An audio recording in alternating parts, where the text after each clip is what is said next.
This week, sad Kickstarter statistics and Five Nights at Freddy's goes weird. We'll talk about it. BEBOP puzzle beat your way through the flame in the flood because the zombie Vikings are starting a riot. It's December, and it shouldn't be warm. This is episode 73 of the Indie Game Riot. We'll talk about it.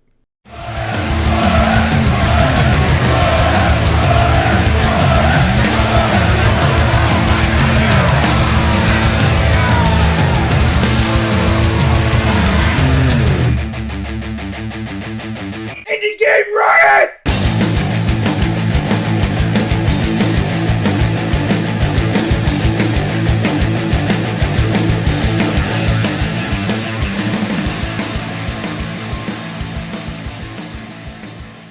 Hey everybody, this is Josh, and we're here on episode 73 of Indie Game Riot, and boy do we have a lot to talk about. Yeah. I don't know why I'm talking really corny. Boy gosh, gee willikers. So, first of all, What? No, like you're like, gee willikers, and all I can think of. Did you ever see that? Never mind. Moving on. what? No, just move on. This is a meta thing. Okay. So first of all, we're gonna talk about something that has nothing to do with indie games. Ourselves. I mean, we have something to do about indie games. In our defense, a long time ago, when we were talking about changing some things around in the show, we asked the audience, we're like, hey, we did. do you want us to drop the whole thing that we're talking about ourselves and just get right into the indie games? They're like, no, we find it interesting when you talk about yourselves. It's funny. So we kept it in. You asked for this. Yeah. You know what's weird is that we're we're manufacturing a scandal here because I don't think anybody's ever complained about that. Well, within my head, I feel like I think that's that's how fabulous we are as people. Yeah, maybe. Because people are just instantly drawn. Like, oh, what did they do last week? Because between last episode and this one. Yeah. Oh, we're actually, such amazing people that we within ourselves we feel guilty. We feel guilty for talking about ourselves. Look at how awesome and humble we are, guys. Actually, I found myself like rewatching like the beginnings of the episodes, and some of them aren't as like entertaining as others. But there are ones where I'll be listening and I'll actually be laughing along, and I was there. Like, does that make me an asshole that I'm watching? I laugh. I laugh. No, at the but I'm stuff laughing at my own jokes. I'm like, yeah, I was funny right there. That's actually really funny. When you laugh at your own joke. No, specifically, there's a story that I told, and I guess this could be my week, just talking about like weird meta stuff on the podcast. But like, I was watching the episode where I talked about the worst delivery that I ever took, and I was listening to it, and I'm laughing along because of the way that I was acting. It was not the mindset that I was in. Oh, because you were angry. That was the week that you were were I'm really watching myself, angry. and I'm like, You're having like I'm a just conniption. laughing about it. Yeah, I was really angry. Laugh at yourself. when I Learn edit the show, sometimes I'll sit and listen, or sometimes even after it's edited and I need some background noise. Yeah, I'll put it on, and I'll hear some of the stuff we say, and I get it. I laugh, but not at my own jokes usually. Yeah. Whatever. Rev, you've been oddly science. You've been oddly science. Oh, Speaking sorry. of Is science. that feeding into? Yeah. Speaking of science, Rev. Mystery Science Theater,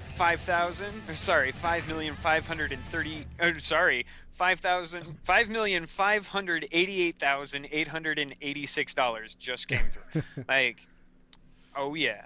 That has nothing to do with anything else. Nope. Other than Not a goddamn thing, but there's 112 minutes to go, so if you're watching this, go throw $20 or even just $1. MST3K Like, going indie. you can only donate down to $10.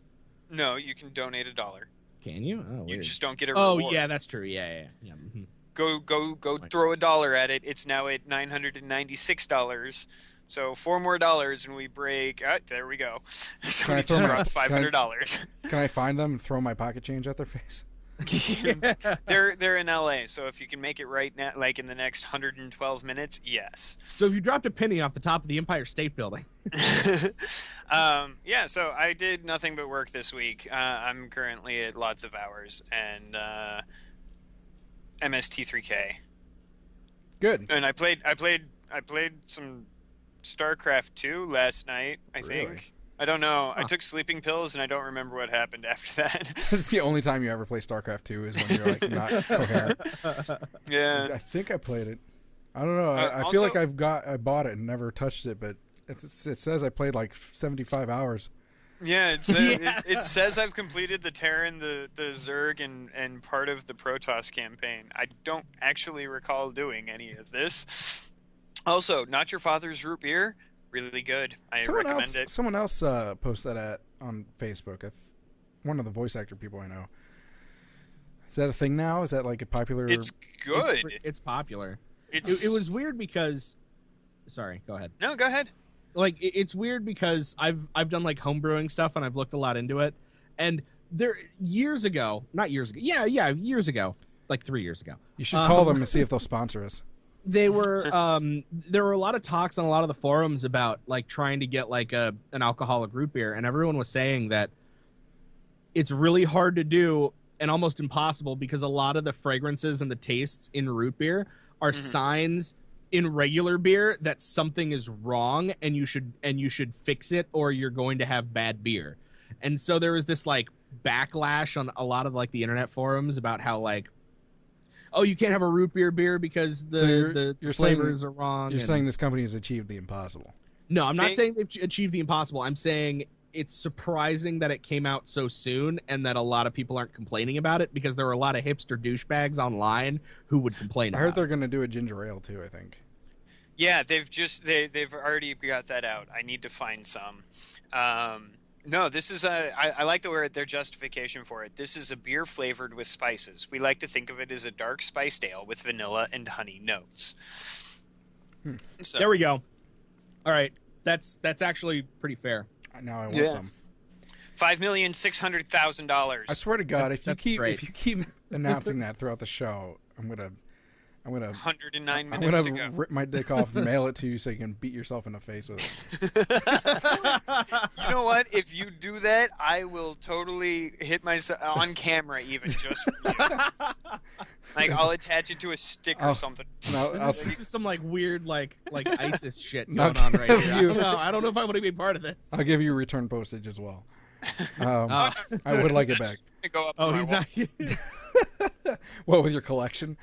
He's gonna wear it like a glove. Like Well, my week, thanks for asking, is wasn't all that eventful. My kids are sick currently, so I'm waiting to get sick myself. So that's always just fun. a matter of time. Tomorrow is cookie day for my family, so I'm going to be waking up in the morning, heading to my grandma's, and we're going to be making Christmas cookies throughout the day.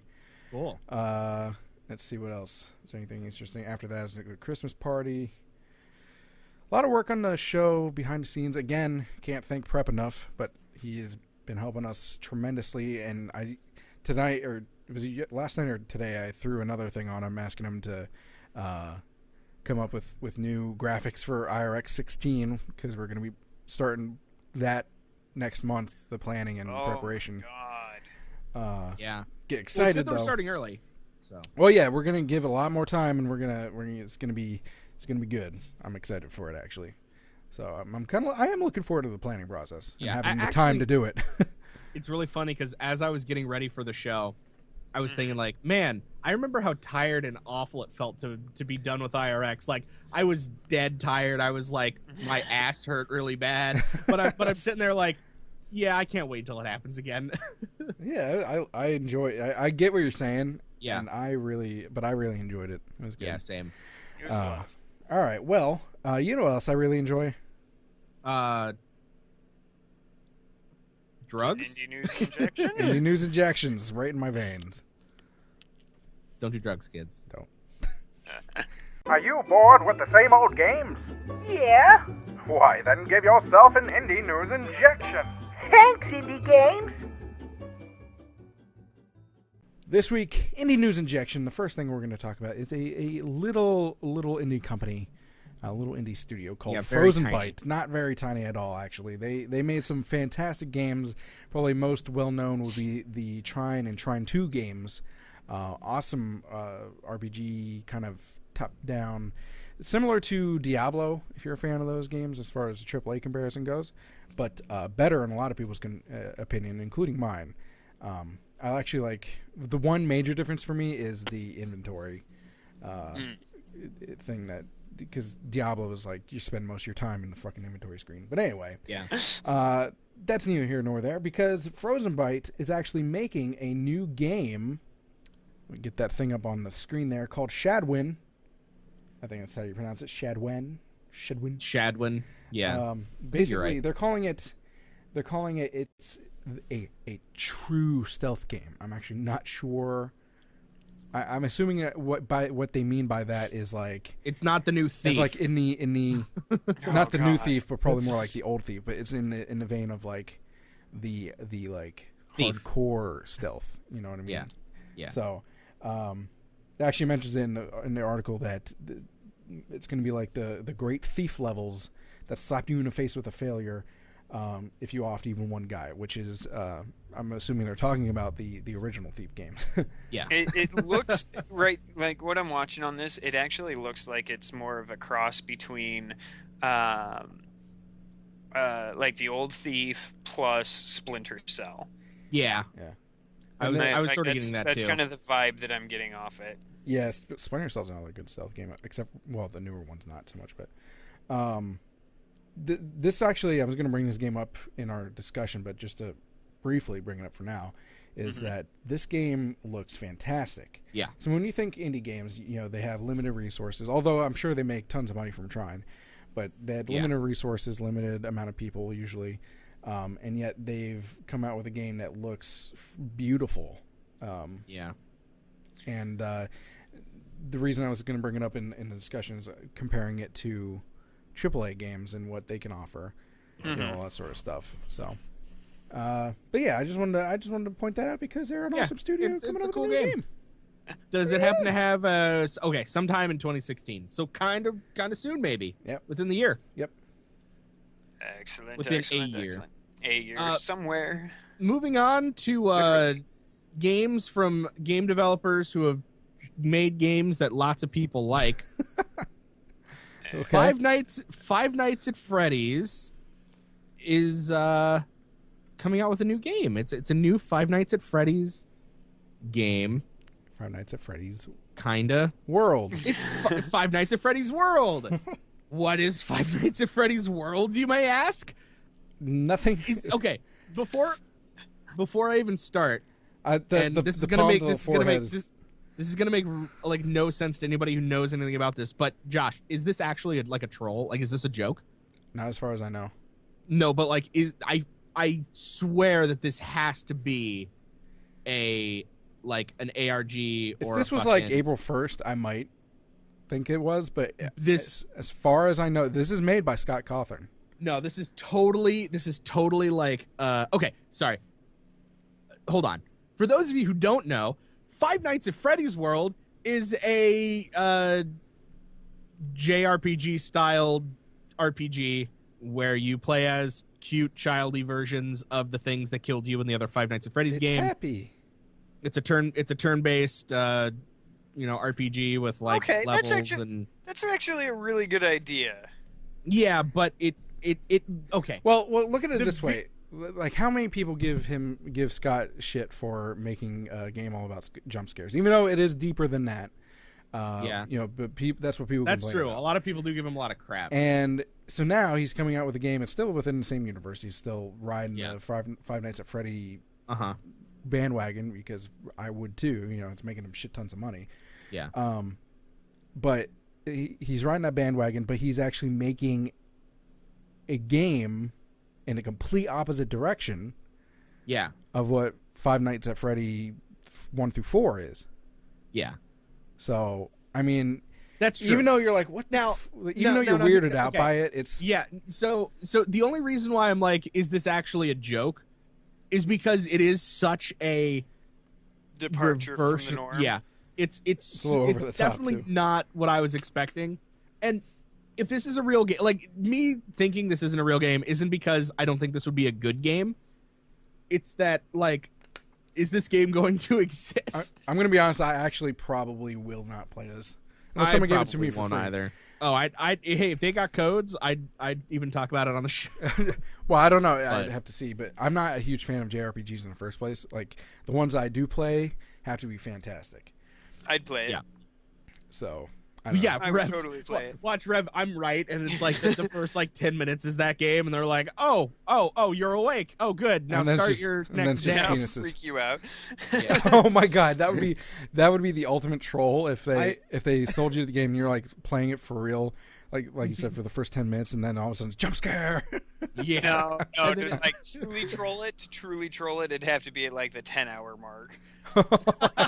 And it's this cutesy like Mario. Oh my like, God. or at least like How- the 1 hour mark. Like, how- people actually have to play it for an hour. How pissed would you be if there was like a really like engrossing story to the whole game, and you're right at the end, like it's all about the climax is happening, and You're you're like, like, and it's like, and then credits roll. and that's it.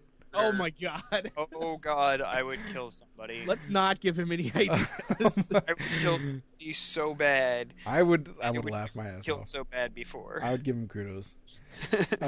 You know what else we should give kudos for? There's a gaming convention. Also, bring back Mystery Science Theater 3000.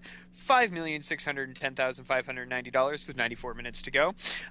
So there's the Singaporean Games Convention that we can rightfully assume is in Singapore. And Hold on, Rev. I told you I would, so I mean, What? here you go. I'm gonna mail this to you now. oh, okay. You broke the sequence. Just the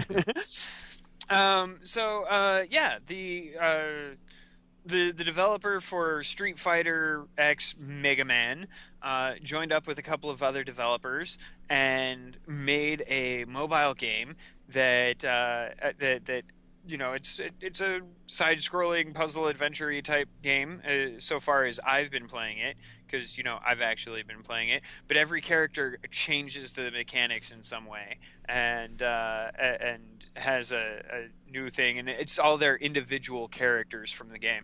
I want to talk more about the game, but it's cool that there's the GameStart convention. Oh, you're on a completely different thing. I just realized. yeah. That's what. Yeah. Did you not know that? No.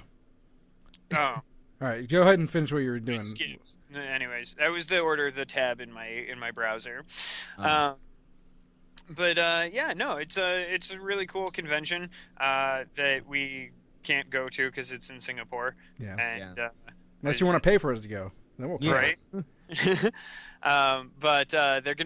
They're also gonna be doing one in 2016. It's gonna be a lot of fun. I just think it's cool. The one thing that I saw is I think it's cool that it's spreading. You know what I mean? It's not just America or England, Brazil. or some of the Western European countries, or Russia. some of the South American countries too have pretty strong indie thing. But the East or the Middle East area towards like India, like in this case. Wait, is that India? Singapore's not No. in India. No, Yeah, I just thought. Oh, you're a I just stereotypical gotta get American. no. I just got it confused with Bangladesh for some reason. Oh, gotcha. I don't know Yeah. why.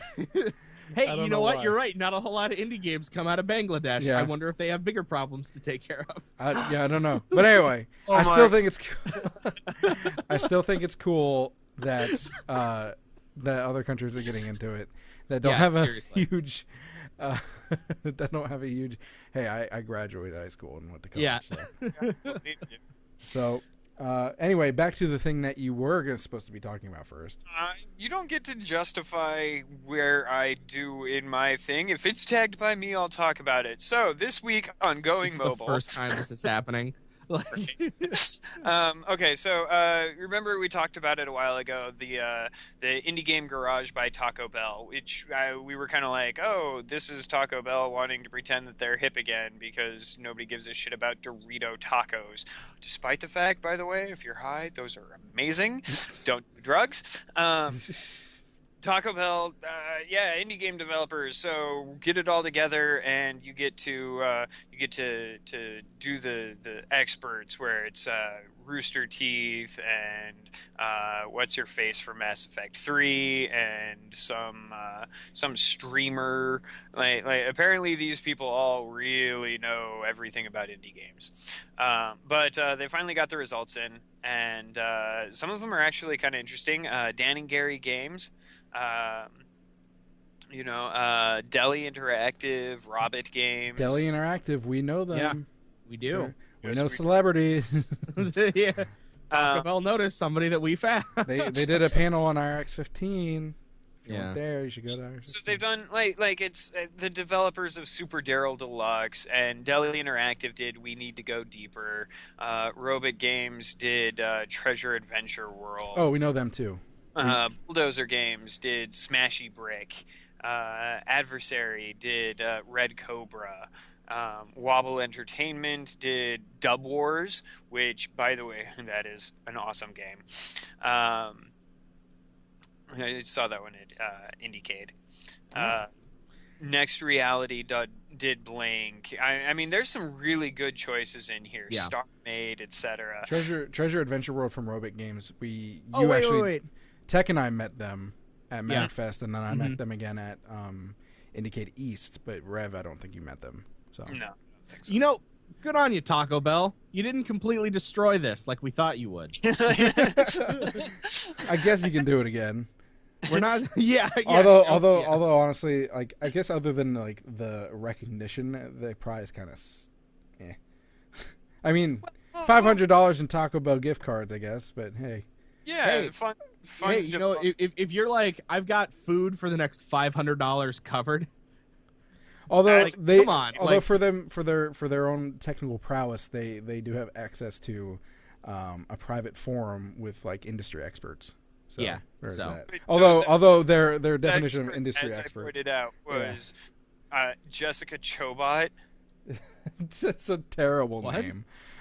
Sorry. Anyway, Anyway, yeah. So there's that. That's cool. They released it. We didn't make it on there with Rev's Enormous Penis, the game. Oh well, it's probably because we didn't make it. Yeah. oh, I knew it was Damn, about you know something. what? Didn't do something last week. And you know what else doesn't make it? One in every Kickstarter Bad segue. don't make it to your door or your computer. Research Science Theater 3000, which is now at 5,618,000. Now here's the thing, Rev. So yeah, one on average, one in 10 Kickstarters that is funded does not deliver what they promised, and this is around the same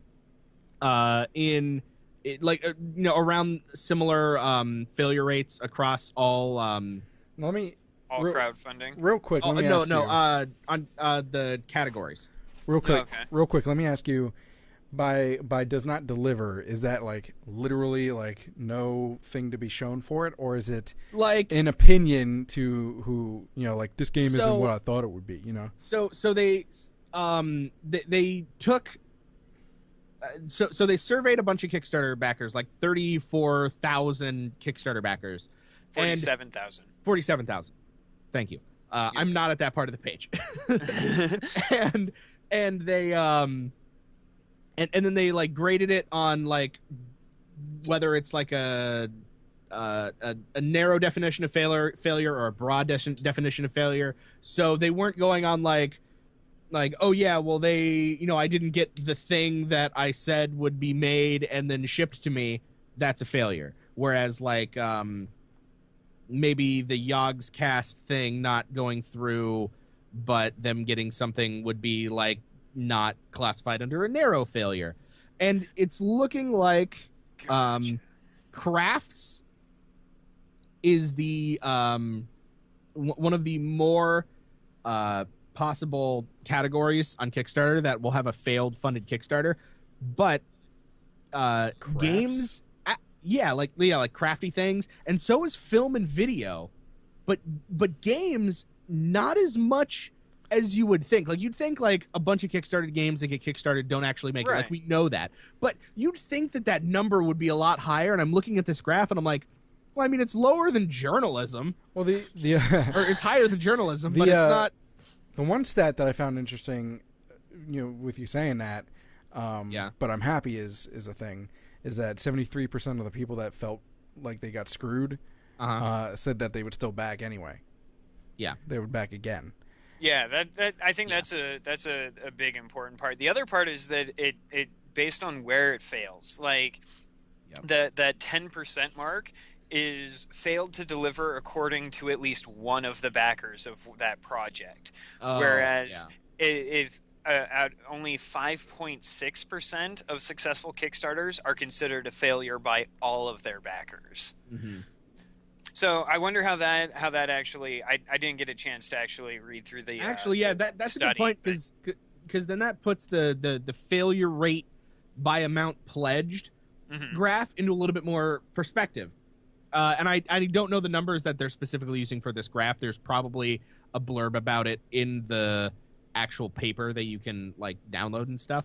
I just downloaded it. I'll read it later. Yeah, and so the main failure rate is for like the most failed Kickstarters are for Kickstarters that are $1,000 or under, which is probably somebody who doesn't need a whole lot of money to make 3 things and then totally screws up. Right. But here's the thing: then there's a dip, and it dips pretty hard from the 10,000 to 50,000 category, where they have like the lowest percentage of projects failing to deliver, and then it goes back up. And at first I'm like, that kind of sucks, but you know, we've heard of a lot of individuals getting a lot of money for a game and then not being able to make it. Lots of people. Right. And then, but like you said, what if one person says it, or if like 10 people say it, and you know, 20,000 people backed a Kickstarter that raised millions of dollars, and all of a sudden a few people don't get it, and that gets counted, like. Well, that's why I think that's why they broke it up the way that they did. Yeah. In terms of scale, at least one person or everybody that backed that we contacted. Yeah. Because I mean, crowdfunding's one of those things where it's like even if you deliver, some people are still going to consider it to be a failed project if you didn't deliver their vision of it. You know what I'm saying? Because I mean, like right now we've got MST3K that's at $5.626 million with 83 minutes to go, and Josh is like, I'm not looking forward to it because I don't think Felicia Day has the chops to do it.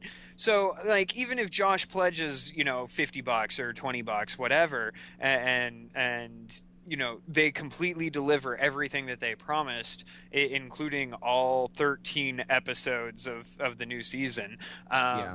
Josh is then going to say, well, they failed to deliver on their promise. So without knowing the surrounding circumstances on that, I think we just kind of have to take it as a grain of salt. This is a generalized how the person feels about it. And like, I mean, because obviously there are Kickstarters where it's legitimately, they completely dropped the ball entirely and should be hung.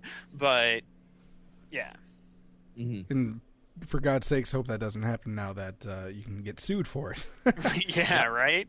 With the legal precedents from Washington, that would be that would be an interesting thing. Well, you know what else is interesting? Bubbles. The thing that we're going to be talking about. Bubbles are very interesting. Bubbles housing bubbles, soap bubbles. Wait a second. The so-called indie bubble is our discussion point for tonight. And we if you're spending any time within the indie game community, you've heard about it before. Where indie games aren't going to last. It's AAA all the way.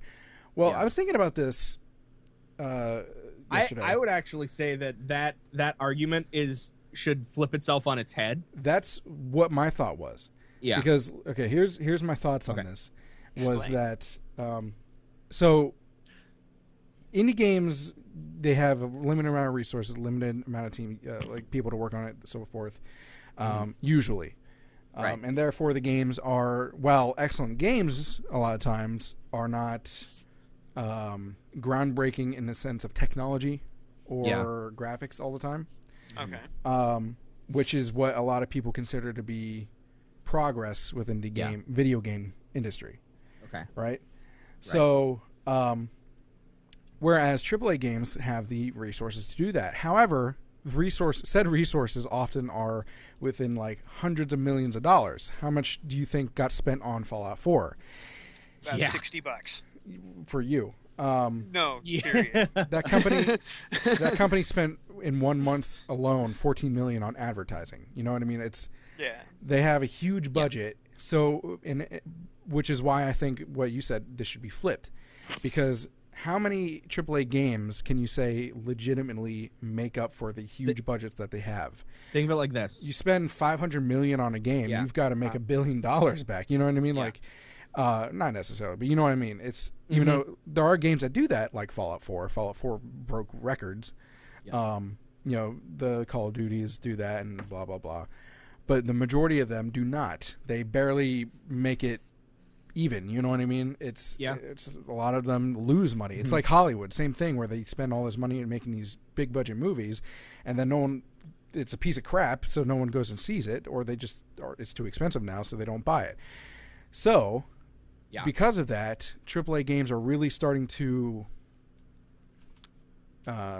what's the word? I don't know. They're starting to thin out, and maybe just condense into those few, like Bethesda's and Blizzard's, and even Blizzard's getting hits now. Whereas whereas indie games are not doing that because people are more willing to buy them usually, and this is where I go back to that stealth game from the Trine people, Frozen Byte. Yeah. And now you see companies like that not spending hundreds of millions of dollars on a game, and yet still coming out with a product like that. Right. Now, let me just take this time to bring up. You make your point, and then I've got mine. Yeah. Okay. You guys ever hear about this like gaming system that Nintendo made called the Wii? Okay. Yeah. You notice how it absolutely flopped? No, it didn't. It did. It did. No, the Wii U flopped. No, the Wii U also sort of flopped. But here's the thing: the Wii, yes, it sold a lot of stuff. Yes, everyone has them. And nobody actually plays any of the games because there weren't a whole lot. Because it's party games. And you look at all these consoles, and at least this isn't a console versus PC debate. Well, no, consoles would take the bigger hit if there wasn't but here's kind the of thing. bust. They already are absolutely hurting so hard because major AAA titles and exclusive That's partly exclusive Nintendo's titles fault. Exclusive titles move systems. And there aren't any, and the games that are coming out for the systems, there barely are any. Nobody has any games. Consoles would take the biggest hit if there was any kind of bust in the industry. But the Nintendo, the Wii, and that whole hardware and the programming it takes is so different from everything else that no one wants to make games for it. Or if they do, it's weird. But here's the thing: it turns out being bad. Oh, you ever try and play Madden on a Wii? It's there, but it's crap. But what I'm trying to make my point of is in the AAA scene, they're not putting out a lot of games just in general. I mean, like you could argue yes, but like there aren't a whole lot of games, and the systems games aren't moving. Well, the systems aren't. And you know what else is now? Wait, the systems aren't moving. Systems aren't moving. But you know what else is interesting? PlayStation 4, Sony just released their sales number for this year. For this year alone, not counting pre-holiday sales, and they're at almost 30 million PS4s sold. 30 million. Xbox 360 only had 42 million. Oh wow. To strengthen my argument I guess I'm worrying about older numbers. To strengthen my argument that indies could be the savior if there was ever another bust in the video game industry, is that not only are you seeing like the whole like PSN, like the indie arcade digital thing, but they have physical copies, like half the freaking shelf now in Walmart. I was just in Walmart today. Yeah. Half the shelf is indie games. There's freaking Terraria. There's Shovel Knight. There was Sticking to the Man. There's the freaking Telltale game. What? I apologize. 84 million 360s. Oh, okay. Over the 10-year console cycle, 84 million consoles were sold in 360. So the PS4 is already at half of that in a year. Okay. So okay. No, my biggest point. Rev's turn. My biggest point on this. Tech, this is definitely way before your time, and Josh, you might have caught the tail end of this. Here's why I think the bubble isn't actually a bubble at all. We're seeing the exact same thing that we saw in the 80s and the 90s, and that is we're seeing independent developers who are making a name for themselves. We're seeing independent games that are becoming massively huge. Triple indie indie type stuff. I mean, Minecraft, for God's sakes, got built for $3 billion. Like you do not shell out $1 billion to buy an independent game IP. Yeah. But Microsoft did, and it's ridiculous. So what we're seeing now, like all of the big names that we have now, were the tiny guys back in the 80s and 90s. Yep. I mean, think Bungie's first games. Bungie's first games was 10 guys sitting in somebody's apartment living room making a game together. And then, they graduated to renting a one-room office for business meetings. So, and now they're part of Activision, and So of these guys, they're the ones that started the whole game process thing, and they're doing it the exact same way. They did it the exact same way that indies today are doing it. So, do you think that there's going to be, or is there a need for a savior, much like Nintendo was for the original bust? Well, but here's the thing: the Nintendo original wasn't bust happened because we didn't have hardware that could play the same games at our desk. Well, there were a lot of factors in the original bust. Well, yeah, everyone has a computer. Everybody can play a lot of games. The thing is all of the big names, all of the names that people recognize, and you can say, like, it's much like the directors that everybody knows. You think, like, here's one that we'll go with we'll move it into a different media for just a moment. There was that one college failure. He made that really shitty video, THX 1138, and then he made that really crappy sci-fi thing called Star Wars that just got bought by Disney for like $30 billion and China. So those people start out and they're doing things at an independent level, and they start to grow because you learn lessons from that. And I don't think we're going to see a independent bubble. I really don't. I don't think we're even going to see a AAA bubble because we're already seeing that transition of. So you're thinking, but you're saying it's more like a circle of life kind of thing where it is. Right. Where now it's like the sun is setting, the moon is rising.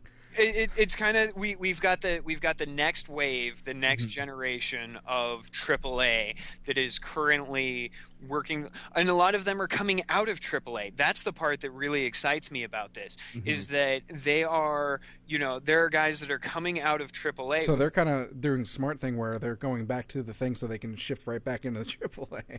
Well, I don't think that's the intent. It's the ability to be free about it. I mean, the game that we're going to talk about during tonight's Peep Show, this is a group of people that met working on games like BioShock, Rock Band, and Halo.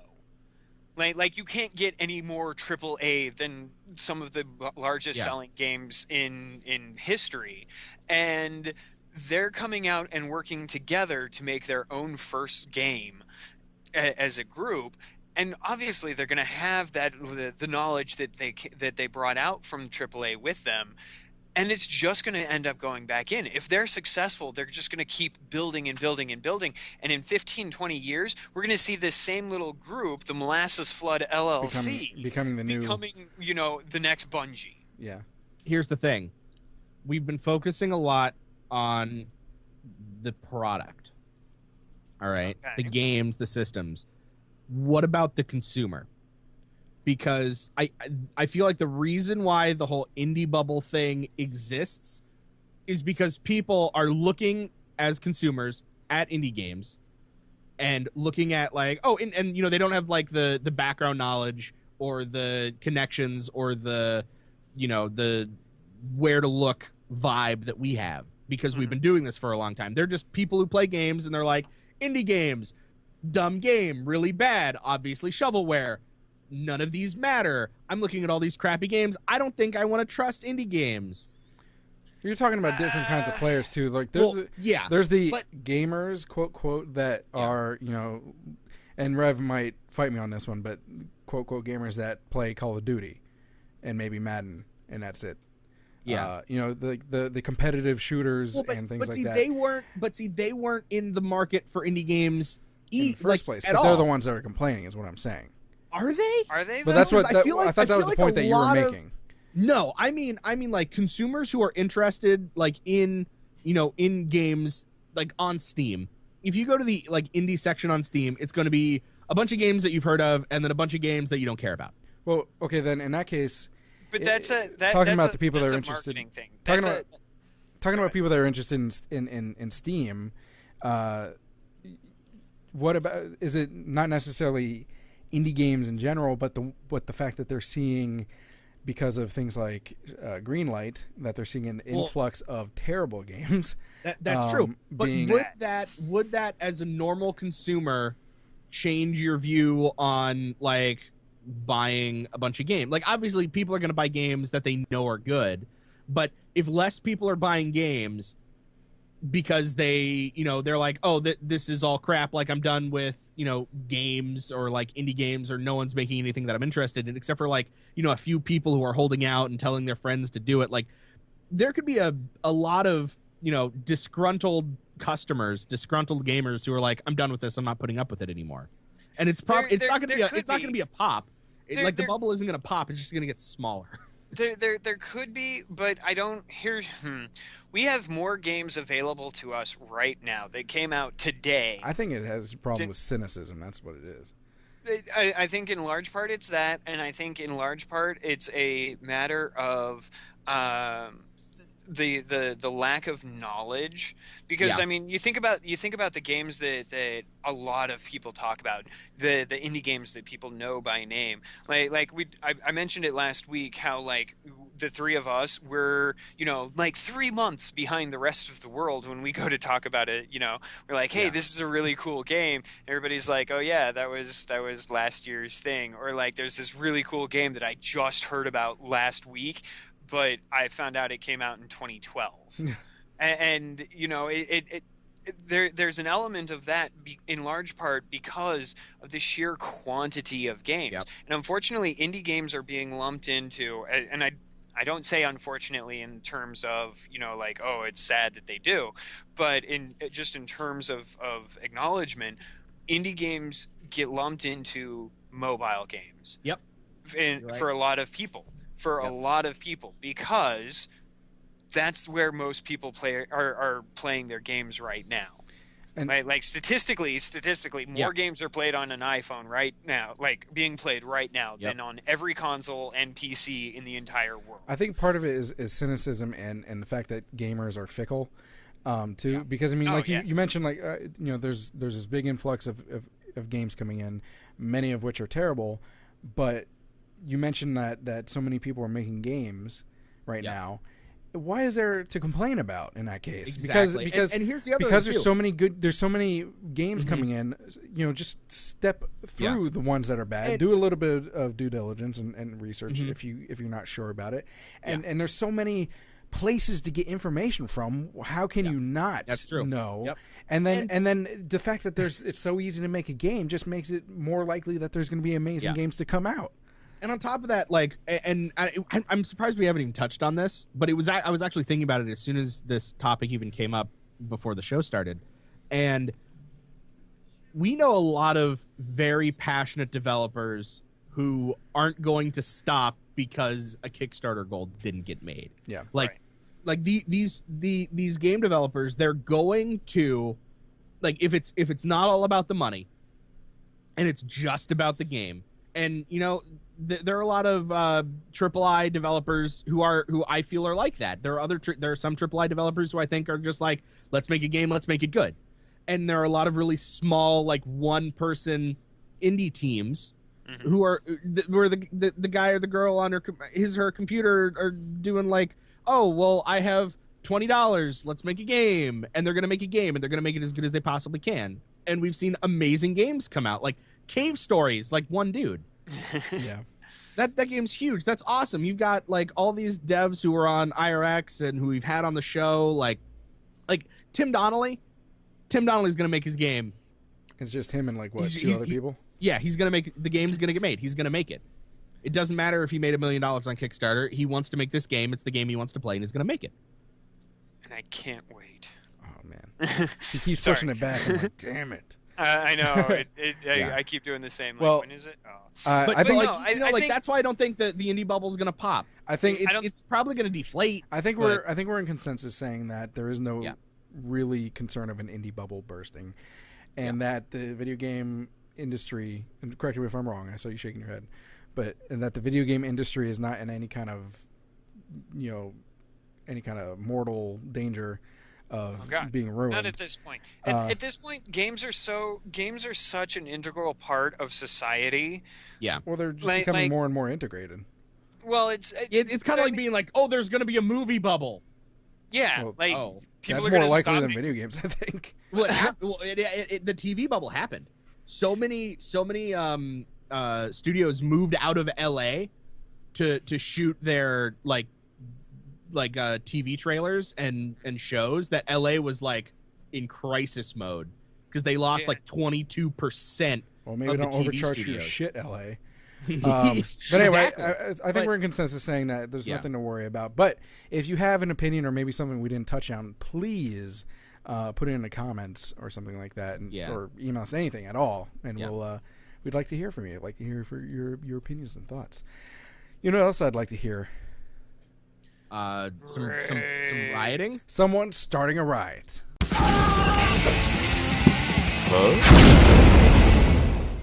And this week on Starting the Riot, we have a game that we talked about this game. No, we didn't. We mentioned it at some point. Yep. It was we might on have mentioned IRX. it in the news. Oh, It was on IRX. Was it? I'm almost positive it was. Oh, maybe it was. Yeah. And that game is Zombie Vikings. Zombie Vikings is a game where you play as one of 4 Vikings who are also zombies, and your mission is to save the world. Kinda. You'll have to watch it and you'll have to play it and figure it out. It is a side-scrolling brawler in the sort of 2.5D style. Everything's in 2D, as with the art of the art in the 2.5D thing is the same style as their first game, which was Stick It to the Man. We actually covered that game back in episode. It was an early episode. Yeah. Good. Oh, I just wanted to mention the art. Yeah, exactly. And it's the same people. I cannot remember their name. Zoink Games. Zoink Games. Thank you. You're welcome. And this game reminded me a lot of Castle Crashers. A little bit. Yeah. But I mean, it's a co-op. It's a co-op brawler. So yeah, exactly. Like the way it controlled and the style.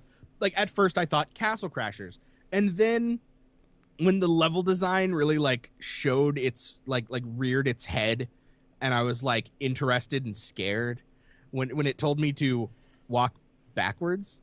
Yeah. In a completely different branching path. Like it's a very obviously linear game. It's a side-scrolling brawler. For the side quest. But they do what? Yeah, you have to walk backwards sometimes to get some side quests. Yeah, and it's but that's sort of but the path winds. You know what I mean? Yeah.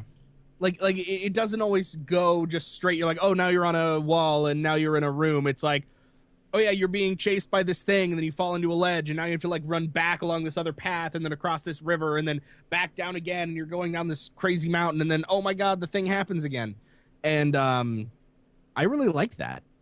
On top of the other thing that really sets this game apart from other, or at least the 2D brawlers that I've played, is that the characters all have different special abilities. And and everything, all the attacks can be charged for a completely different attack. So I was playing with the guy, I can't remember his name, but he's got the octopus and he spews poison. I love playing that guy. Yeah. And so you have your normal, your normal attack. There's a particular sword that you can unlock throughout the game that's actually pairs really well with his special ability. Cool. So you can out there. Yeah, so you have special attack, secondary attack, and you have block and move makes you roll and stuff, and that's awesome. But then you can charge your attack or your special attack to make it do this awesome attack. And if you get hit while you're charging it resets the charge. So there's this sort of semi-tactical aspect of it. We're there are a lot of enemies and I want to charge this attack, but I'm going to get hit. So I should probably hit this guy back. And then, all right, here's some poison. And then I'm going to charge this attack. And then, I'm just killing everybody. And it's awesome. And that's just playing alone. You can play with up to 3 friends. There you go. Wait, how have we not? Oh yeah, because I've been busy. Never mind. That's why. Yeah. I was like, how have we not played this together? Yeah. And then I remembered today while I was sitting at work, Josh sends me an invite. I want to play Zombie Vikings with you. You can't, motherfucker. I'm neck deep in a server. We can still play. Just saying. We can. We can. What are you guys doing tonight? I have a girlfriend who had surgery that I need to tend to. Oh, Fair enough. Yeah. Rub some dirt on it. On a head wound. We actually, perfect idea. we actually know a lot of the voice actors in this too, much like Sticking to the Man. Oh, and the voice acting is phenomenal. That's all I had. Like, I don't even need to say anymore. It's great. It's awesome. The other thing that's cool about their games, because they did the same thing with Sticking to the Man, was the humor in it. The writing and all that stuff is it's goofy, and I almost want to be like it's dumb, but I still chuckle at it. So I feel like the writing didn't necessarily like hit the note for me that it was expecting to, but I can still like really appreciate it for like what the time that they put into it. Yeah, it's really good. Okay. So like Rev would probably groan at it. Actually, no, I don't think it's but groan enjoy worthy. it. That's true. I don't think it's like groan worthy, but well, I like the unlocking aspect of it too, with the weapons and the shields, and or I guess that's actually a rune, not a shield, but all that sort of stuff. And in the Steam release, because it was actually released a little while ago on consoles first, PS4. But they recently released on Steam, which is why we're doing it now. And they added a little extra thing where you can get a little. If you're playing by yourself, you can play the game with a companion unicorn pig. And, Unicorn pig? Yeah, the unicorn pig. He helps you by like if you jump near him, he'll like fling you up in the air. You can also, if you throw people at him, he'll like skewer them with his horn. It's good. Well, I think it's interesting. I do want to comment on this. I've been a big fan of Saturday morning breakfast cereal comics for years upon years. This game was written by Zach Weinersmith, the guy that does SMBC comics. Oh, so you're gonna love this. Oh yeah, like I saw that. I'm reading over this, and it was like, wait a second, I recognize that name. Where did that name? Oh yeah, SMBC. Yeah, I am going to absolutely love this. I'll have to give it a playthrough tonight. Does it does controller support for the Steam version? Yeah. Yes. Yeah, it defaults to that. It's actually it plays much better with controller. Hey, it plays pretty good on PC actually. I didn't try the PC, but I know like Sticking to the keyboard. Man was much better with controller. No, I played on keyboard, and I think it would be better on controller, but I had no problem. Like every single problem that I had with the like control problem wasn't that the game was made wrong. It's that it's just difficult for me to remember that. Oh yeah. X is this and Z is this, and my hand shifted, and then I'm blocking all the time, and But that's the only big complaint. Fair enough. It's as Josh said, it's currently available on Steam. It's also, as of this recording and for the next 3 days, 20% off on Steam. Oh, yeah. It is $15.99. You can get the DLC plus soundtrack bundles as well for $19.99. It's also 20% off. And the DLC is just a couple of characters at the moment, Raybjorn and Frostbjorn, and those are $2.99 each. And the soundtrack's $5. So there you go. Yeah, normally $20. If you have money to throw it. That. Yeah, normally $20. Sorry. Yeah, and actually, right now you can get the game and the DLCs and the soundtrack for the price of the full game when it's not on sale for $20. You know what else you can get for $20 if you break it into ones? What? A peep show. Please give all your attention to Early Access.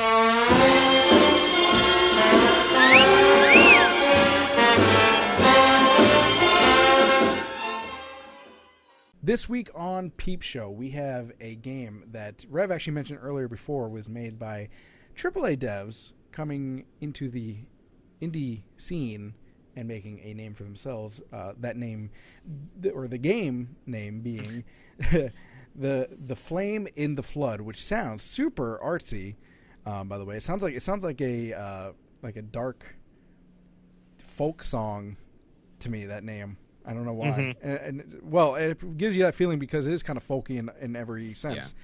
The game itself takes place in like the wilderness around a river, very what's that? What's that movie where the pig rape? What is that? I can't remember. What? The one, the banjo, the rednecks, and they like make him squeal like a piggy.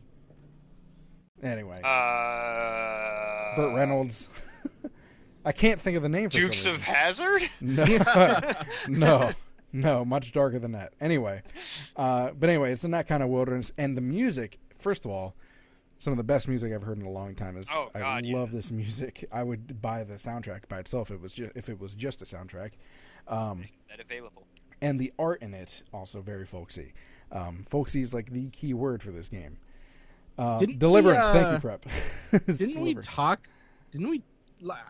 Have we talked about this game before? No. Have we seen anything about this game? No. Why do you say that about every game? No. Because this, all of the raft scenes look exactly the same to another game I've seen. You're thinking Submerged. No, I'm not. I feel like we talked about a game that did that. We might have. Was it this No, game? it was not this game. I promise you, this is the first time we have mentioned this game. There's a slight Bastion feel to the way it's presented. Ooh. Yeah. Not the same art style, but it's in a way that it's presented. The gameplay, is a little bit Bastion-y. That's true. So maybe I don't know if that's what you're maybe thinking about. No, it was specifically a game where you're on a boat, and that's not the whole game, but it's like you're on a boat and there are rapids, and if you hit a rock, like parts of your boat fall off, and then you get to these places and you have to collect stuff. No. This is actually a roguelike game too, so you have to see how far you can get, and it's part, there's a little bit of crafting, survival. You have to survive the wilderness, survive rafting down the river, as you're seeing in the gameplay right now. Made by the company's name, by the way, is the Molasses Flood, and is made up by, as Rev said earlier, the art director of BioShock and some people from other people from BioShock, Harmonix and Bungie, as well as Halo, Guitar Hero, and Rock Band, are all coming together to make this game. So, quality right off the bat, because these people know what they're doing. Yep. It's not just some nobody trying to make a name for themselves, which is fine, but we now know that they can do it. The soundtrack, by the way, is by an alt-country rocker by the name of Chuck Reagan, if anyone knows that name. It also includes the Camaraderie, the Fearless Kin, and other special guests. The entire soundtrack, by the way, available for $10 on their website. It is so good. I don't have a key to the game. I want to get the soundtrack just for that. And this actually, this game is technically a post, I don't know if you would say apocalypse, but it says post-societal America. So I can see that. I'm not actually sure. The website doesn't give a whole lot of information as to the story, which is fine because you don't get spoiled. But I'm not sure what happened. That just intrigues me enough to find out, because I'm like, well, what happened to society? You're obviously running from something. Yeah. Well, you're staying ahead of the coming rains. Their Steam page, they're on early access on Steam, and it says, evade predators, you get to craft, all of that, and you have to stay ahead of the rain. So obviously, there's something going on there. Yeah. I'm just kind of mesmerized by the gameplay. I really want to play this. It looks absolutely awesome. One of the things that I did want to mention, it's $20 in early access. So keep in mind. I think that's a fine price for this game. Yeah. With the replayability of it, like, this isn't just your average, like, this isn't what was that game that I really didn't like? Be more specific. The one where you're in a boat and you have to go around Submerged. Submerged. This isn't Submerged. There's actually stuff to do. That's twice I've mentioned that game. And with replayability. Yeah. Well, with that said, go out and buy that game. Support these guys. Show them that they made the right choice in coming indie. Yeah. Right. Indie games are awesome. Definitely. And as we discussed earlier, maybe they will eventually move back into the AAA scene, since there's becoming triple indies. You never know. They've also been doing a really good job of updating it. They've got 2 or 3 per month. They haven't done anything yet this month, but obviously definitely assume that it's going to be in the works. So, well, it's also holiday season, so. Right, and that's a big thing. Yeah. So, Yeah. Well, you know what else is a big thing? The MST3K. fact that everybody has a phone. My penis. What might you actually. be able to do on that phone, Josh? It was my penis. That was the answer. The correct answer is my penis. But yeah, a lot of people were playing on. Going A lot of mobile. people were playing on phones. That's what actually going for. Going mobile. Going mobile. Sec fail. Oh.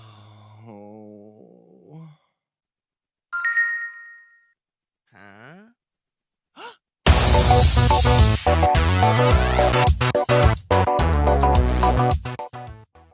Welcome to Going Mobile.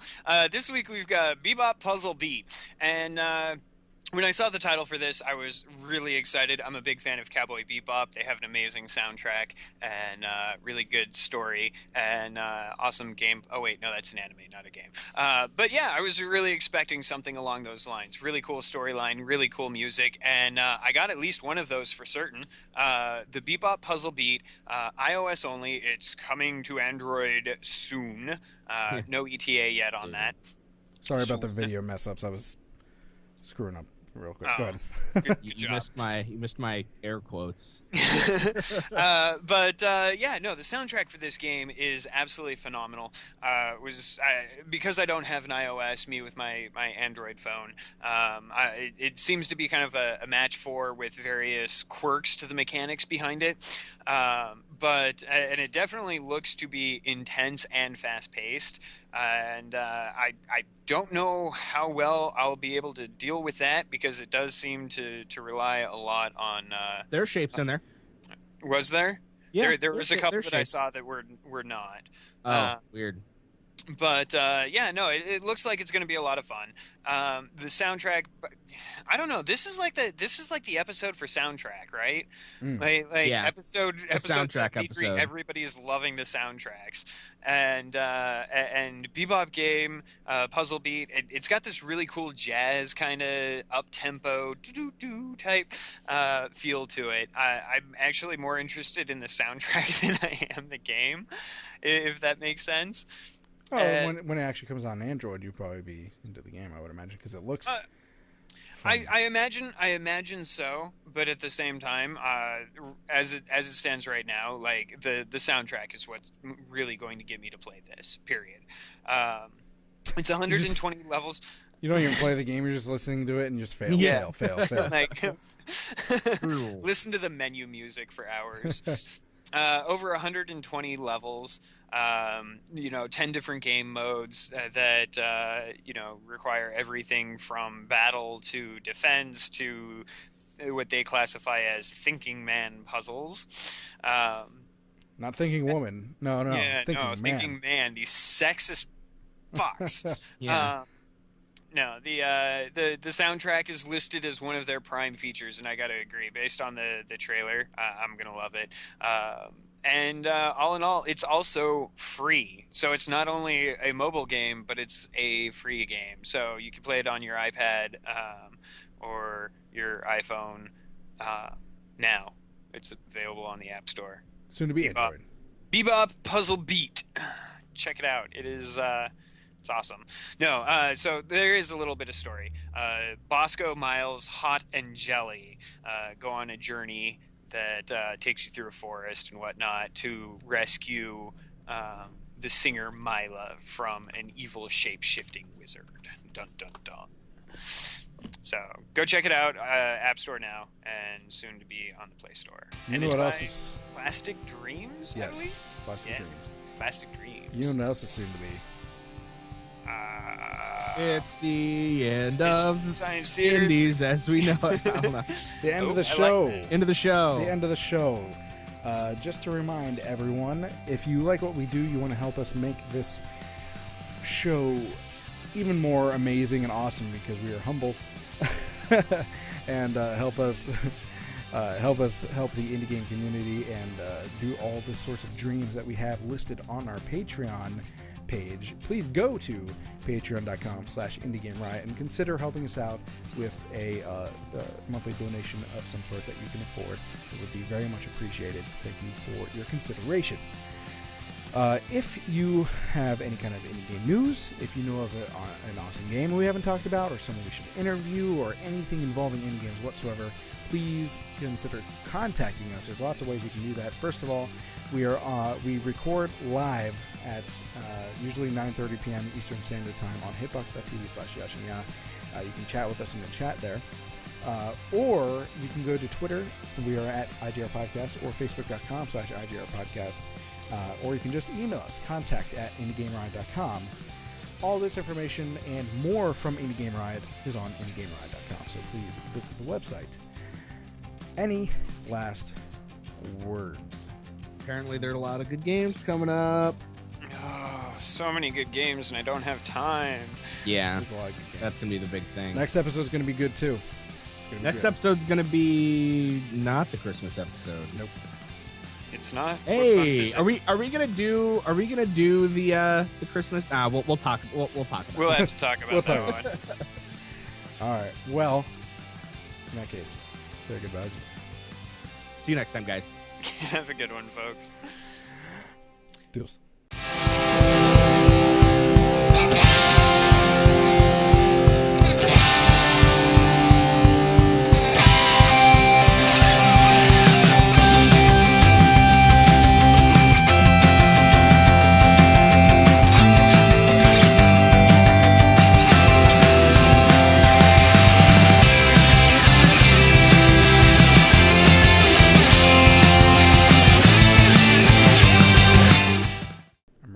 Spank your ass, call you Sally.